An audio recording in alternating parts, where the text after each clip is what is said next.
Russia के Ukraine पर attack को करीबन 1.25 साल गुजर चुका है और इस वॉर ने सबसे ज्यादा जिस खित्ते को नुकसान पहुंचाया है वो है यूरोप। असल में रशिया की लड़ाई सिर्फ यूक्रेन के साथ नहीं है बल्कि एक पूरे ब्लॉक के साथ है जिसे हम वेस्ट कहते हैं। फरवरी 2022 में जब रशिया ने यूक्रेन पर अटैक किया तो जवाब में रशिया पर खुलकर अटैक करने के बजाय इन वेस्टर्न कंट्रीज ने फैसला किया कि वो पीछे रह के ये वॉर लड़ेंगे, क्योंकि रशिया एक न्यूक्लियर सुपर पावर है और उससे डायरेक्ट पंगा लेना काफी महंगा पड़ सकता है। इसीलिए वेस्टर्न कंट्रीज ने यूक्रेन को रशिया के खिलाफ लड़ने के लिए बिलियंस ऑफ डॉलर्स के हथियार सप्लाई करना शुरू कर दिए और दूसरी ही तरफ रशिया के बैंक्स, कंपनीज और लोगों पर सैंक्शंस लगाना शुरू कर दी। वेस्टर्न कंट्रीज का ख्याल था कि वो इन सैंक्शंस के जरिए रशिया को मजबूर कर देंगे कि वो यूक्रेन वॉर से पीछे हट जाए, मगर शायद वो भूल गए थे कि रशिया के पास ऐसा हथियार है जिससे वो पूरे यूरोप और खासकर यूरोप की सबसे बड़ी इकोनॉमी जर्मनी को कोलैप्स कर सकता है, और वो हथियार है ये गैस पाइपलाइंस। पूरा यूरोप अपनी 25% एनर्जी रिक्वायरमेंट गैस से पूरी करता है और पूरे यूरोप की 50% गैस सप्लाई सिर्फ एक कंट्री से आती है और वो है रशिया। यूरोप में रशियन गैस और ऑयल का सबसे बड़ा बायर है जर्मनी। जब यूरोपीय यूनियन ने रशिया पर सैंक्शंस लगाना शुरू की तो जर्मनी ने रशिया से हर तरह का ट्रेड बंद कर दिया सिवाय गैस और ऑयल सप्लाई के, और उसकी वजह ये है कि अप्रैल 2022 तक जर्मनी की 55% गैस और 35% ऑयल इंपोर्ट रशिया से हो रही थी। तो जर्मनी अच्छी तरह जानता था कि अगर उसने रशिया से गैस और ऑयल लेना फौरन बंद किया तो उसकी इकोनॉमी महीनों में कोलैप्स कर जाएगी। और सिर्फ यही नहीं बल्कि रशिया यूक्रेन वॉर के बाद जर्मनी रशिया को गैस के लिए 220 मिलियन यूरोस पर डे के हिसाब से पेमेंट करता रहा है। ये पेमेंट उस फाइनेंशियल एड से बहुत ज्यादा है जो जर्मनी यूक्रेन को दे रहा था। तो अगर देखा जाए तो इस तरह जर्मनी इनडायरेक्टली रशिया को यूक्रेन के खिलाफ लड़ने के लिए फंड कर रहा था। लेकिन दुनिया की चौथी सबसे बड़ी इकोनॉमी अपनी एनर्जी रिक्वायरमेंट पूरी करने के लिए रशिया पर इतनी ज्यादा डिपेंडेंट क्यों है, और ये गैस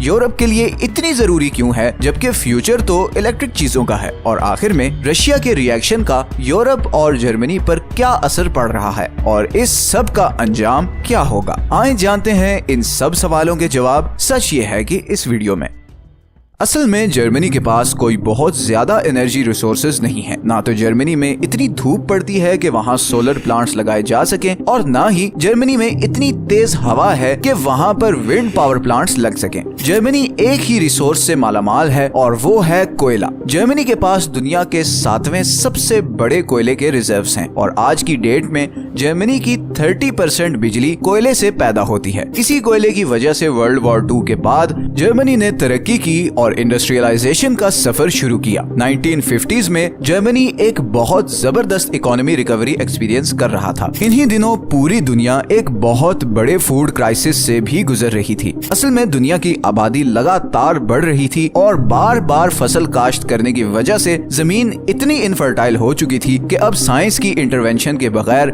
खाने की कमी को पूरा करना मुश्किल नजर आ रहा था। उस वक्त ये प्रेडिक्शंस की जा रही थी कि अगर इस मसले का हल ना निकाला गया तो अगले 30 साल में आधी से ज्यादा दुनिया भूख से मर जाएगी। इसी दौरान खुराक की कमी को पूरा करने के लिए जर्मन साइंटिस्ट फ्रिट्ज हाबर ने अमोनिया डिस्कवर किया, एक ऐसा कंपाउंड जिसके जरिए फर्टिलाइजर बनाया जा सकता था ताकि एग्रीकल्चरल प्रोडक्शन बढ़ाई जा सके। इसी फर्टिलाइजर के जरिए उसी पुरानी जमीन पे किसानों ने पहले की बनिस्बत 4 गुना ज्यादा खाना उगाना शुरू कर दिया और उसके नतीजे में दुनिया की आबादी चंद सालों में ही 4 गुना बढ़ गई। फ्रिट्ज हाबर पर हम ऑलरेडी एक वीडियो बना चुके हैं। ये बहुत ही जबरदस्त स्टोरी है क्योंकि फ्रिट्ज हाबर ने सिर्फ ये फर्टिलाइजर बनाकर अरबों लोगों की जान नहीं बचाई बल्कि उसने एक और चीज भी बनाई थी जिसने लाखों लोगों की जान ले ली थी। इस वीडियो का लिंक आपको डिस्क्रिप्शन में मिल जाएगा। खैर अब वापस आते हैं अपने टॉपिक पे। तो जर्मनी उस जमाने में सबसे ज्यादा अमोनिया बनाने वाला कंट्री था और इस फर्टिलाइजर को बनाने के लिए नेचुरल गैस की जरूरत होती है। इसी तरह उस टाइम जर्मनी की स्टील इंडस्ट्री भी पूरी दुनिया पर छाई हुई थी,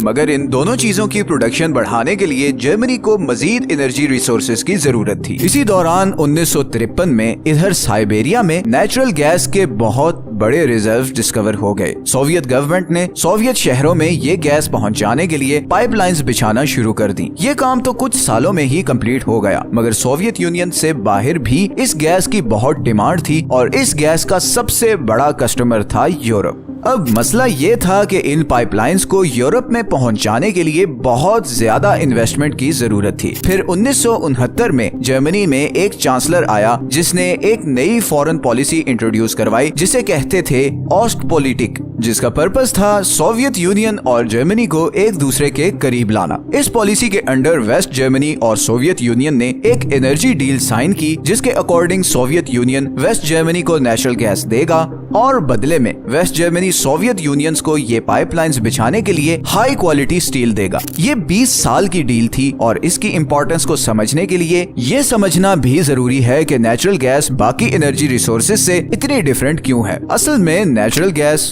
कोयला और तेल दुनिया के 3 सबसे बड़े एनर्जी रिसोर्सेज हैं जिनसे सारी दुनिया और इंडस्ट्री इस वक्त चल रही है। मगर जैसे कोयले और तेल को पूरी दुनिया में कहीं भी समुद्री जहाजों के थ्रू भेजा जा सकता है, वैसे नेचुरल गैस को पाइपलाइंस के बगैर दूसरी किसी जगह भेजना बहुत मुश्किल है और इन पाइपलाइंस को बनाना भी बहुत महंगा, लंबा और मुश्किल काम है। इसीलिए गैस के प्रोजेक्ट्स 20 से 30 साल लंबे होते हैं। 1980s तक सोवियत यूनियन ने यूरोप तक ये गैस पाइपलाइंस बिछा दी और फिर 1990 तक सोवियत यूनियन जर्मनी को अपनी 40% गैस सप्लाई कर रहा था। फिर 1991 में सोवियत यूनियन टूट गया और अब रशिया की मेन गैस पाइपलाइंस ये यूक्रेन से गुजरकर यूरोप जा रही थीं, जिसका मतलब था कि अब रशिया का इन पाइपलाइंस और गैस पे कंट्रोल नहीं होगा। इसी प्रॉब्लम को केटर करने के लिए रशिया ने नई पाइपलाइंस बिछाना शुरू कर दी। 1999 तक रशिया ने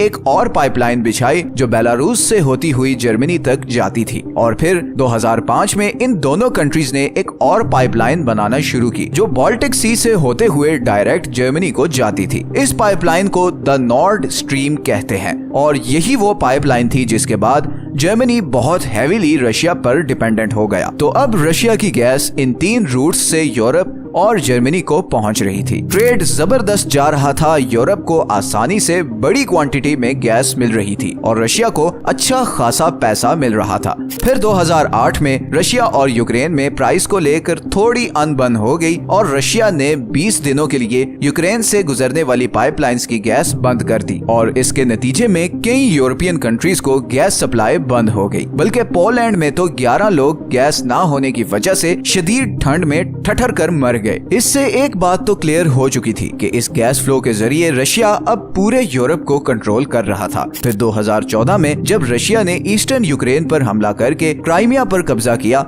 तो पूरे यूरोप ने रशिया पर सैंक्शंस लगा दी और कई कंट्रीज ने इस बार गैस और ऑयल के लिए रशिया के ऑल्टरनेटिव्स देखना शुरू कर दिए। मगर जर्मनी फिर भी रशिया की गैस पर जमा रहा, बल्कि उसने रशिया से और ज्यादा गैस खरीदना शुरू कर दी और ये सिलसिला ऐसे ही चलता रहा और फिर फाइनली सितंबर 2022 में रशिया ने जर्मनी और यूरोप को गैस पहुंचाने वाली सारी पाइपलाइंस बंद कर दी और नतीजतन जर्मनी में एक भूचाल आ गया। गैस शॉर्टेज की वजह से जर्मनी में एनर्जी प्राइसेस जंप कर गईं और जब एनर्जी की प्राइस ऊपर जाती है तो हर चीज की प्राइस ऊपर चली जाती है। जर्मनी में इस वक्त इन्फ्लेशन पिछले 50 सालों में सबसे ज्यादा है। लोग सड़कों पर आ गए हैं और उनकी डिमांड ये है कि जर्मनी को रशिया यूक्रेन वॉर में न्यूट्रल रहना चाहिए, क्योंकि इस वॉर की सबसे बड़ी कीमत पूरे यूरोप में सिर्फ जर्मनी को भरनी पड़ रही है। अब आप सबके जहन में सवाल आ रहा होगा कि जर्मनी आखिर इतना डिपेंडेंट क्यों है रशिया पे? कोई तो अल्टरनेटिव होगा जर्मनी के पास। तो अब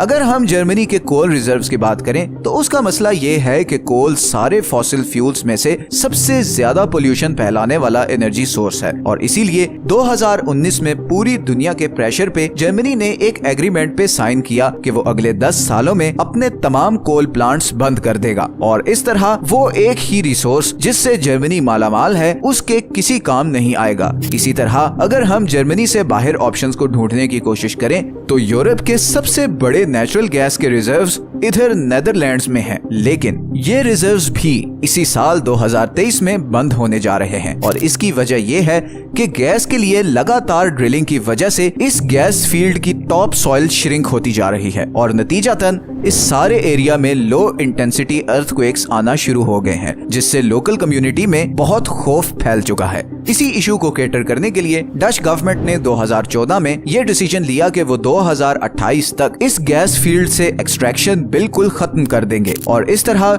यूरोप के सबसे बड़े गैस रिजर्व्स भी कुछ साल बाद किसी के काम नहीं आएंगे। इसी तरह अल्जीरिया और लीबिया से भी यूरोप में नेचुरल गैस आती है, मगर वो सिर्फ इटली और स्पेन को जाती है। एक आखिरी ऑप्शन जो जर्मनी के पास बचती है वो है LNG, जिसे लिक्विफाइड नेचुरल गैस भी कहा जाता है। LNG असल में ऐसी गैस है जिसे ठंडा करके लिक्विड फॉर्म में कन्वर्ट करके टैंकर्स में पूरी दुनिया में कहीं भी भेजा जा सकता है, लेकिन इसका मसला सिर्फ ये है कि इसके लिए स्पेशल टर्मिनल लगाने पड़ते हैं और वो बहुत महंगे होते हैं। तो अगर लेट्स से जर्मनी कतर से गैस इंपोर्ट करने का प्लान करता है तो एक तो उसे ये गैस बहुत महंगी पड़ेगी और दूसरा इन टर्मिनल्स को बिल्ड करते करते भी कम से कम 5 साल लग जाएंगे। तो शॉर्ट टर्म में तो जर्मनी के पास कोई और ऑल्टरनेटिव नहीं है और वो बुरी तरह फंस चुका है। अब दूसरी तरफ रशिया को देखें तो इस पाइपलाइन को बंद करने का उसे भी बहुत ज्यादा नुकसान हुआ है। बिलियंस ऑफ डॉलर्स जो यूरोप और खासकर जर्मनी से आ रहे थे